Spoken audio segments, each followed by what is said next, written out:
Arjun was 35, and his life felt finished, not with a bang, but with the clinking of empty bottles and the smell of stale smoke. He was once the bright star, full of promise.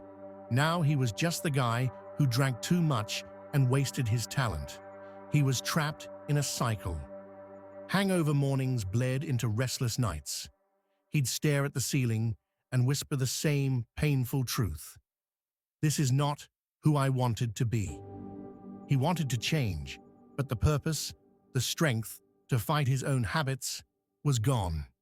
One ordinary evening, at a small dusty tea shop, Arjun saw an old man, frail with paper-thin skin, but wearing a simple black shirt and prayer beads. The man struggled to walk, but his face held a profound peace. Curiosity pushed Arjun to ask him, "Why put yourself through this discipline at your age?" The old man smiled.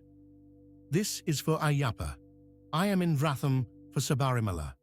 These rules, they keep my body and mind fresh. They remind me that as long as I'm alive, I have work to do. Fresh work to do." The words were a lightning strike. Arjun went home and searched. He read about the Vratham, 48 days of absolute discipline.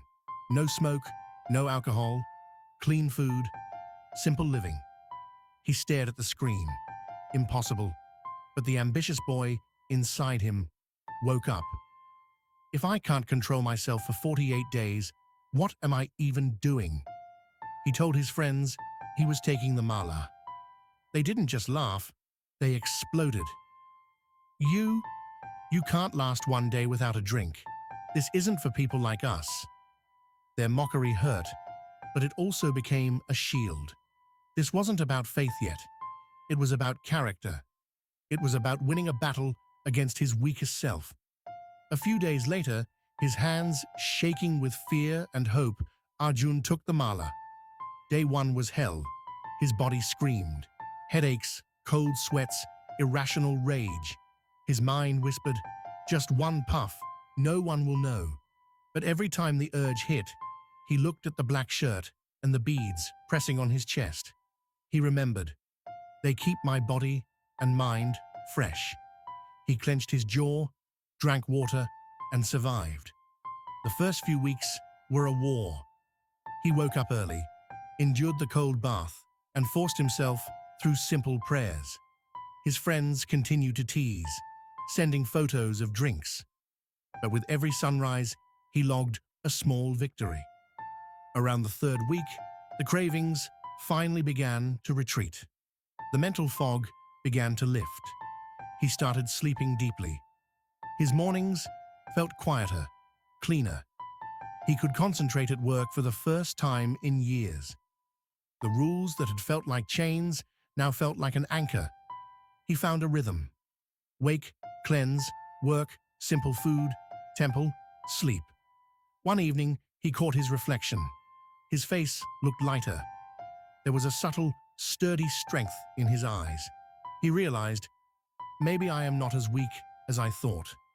The 48 days complete, Arjun began the pilgrimage. The journey was physically grueling. Aching legs, crowded paths, the constant chant of Swamiya Saranam, Ayyappa. He welcomed the struggle. As he climbed the final steps, each chant felt like shedding a piece of his old life. The shame, the wasted hours, the self-hate. When he stood before the sanctum, a profound stillness settled over him. He felt an intense connection, a quiet voice within that said, "The strength you were searching outside has always been within you." Tears rolled down his face. He realized he was not broken beyond repair. He was not born to waste his life. Arjun returned home, but not to his old habits. His body no longer craved poison, it craved purpose.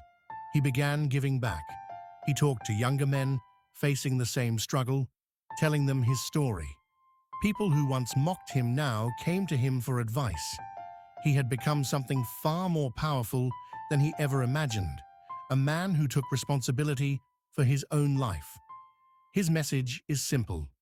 You may feel ruined, But as long as you are breathing, there is still a path.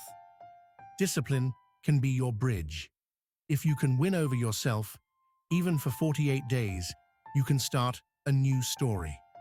All it takes is one spark, one decision to say no to your old self, to finally see the light that was always waiting inside you.